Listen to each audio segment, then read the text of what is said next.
Ngayong araw ay magpo-trip ang Kamoto Brothers dito sa Ponggotohan. Tara tikman natin ang kanilang mga bestseller.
Song TV nga po pala ng Kamoto Brothers namin.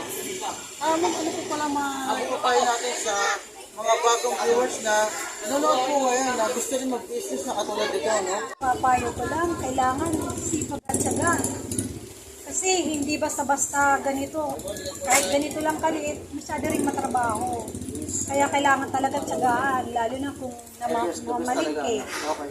Ang daming pang mutingting, kaya kailangan talaga tiyaga. So sa mga estudyante na gumigising ng umaga, ano po pwede natin i-share sa kanila, no? Ang mai-share ko lang, kasi may mga bata na gusto nilang kumain ng lugaw, kulang yung pera nila. Sa amin naman, kahit kulang ang pera nila, pinapakain namin. Lalo na yung mga matatanda na sinasabi gusto nilang kumain kaso wala silang pera. Kulang sa budget. Kulang sa budget. Tama. Sa akin naman, nagbibigay ako lahat. Dito lahat ng pinapakain namin. Sa mga viewers, ano, narinig niyo naman, sinabi ni ma'am, pangalan niya ma'am? Arlie. Ma'am Arlie, ano, dito ang takbuhan ng mga estudyante at saka mga may edad na medyo kulang sa budget, ano. So punta na kayo sa Ponggotohan, ano. So dito tayo, kahit kada umaga meron tayong makakainan na maayos at masarap at quality. Sir, konting interview lang po, ano. So sir, ano po masasabi niyo sa mga sinaserve ni Ponggotohan? Okay naman, ayos. Tapos yung ano nila, duty nila.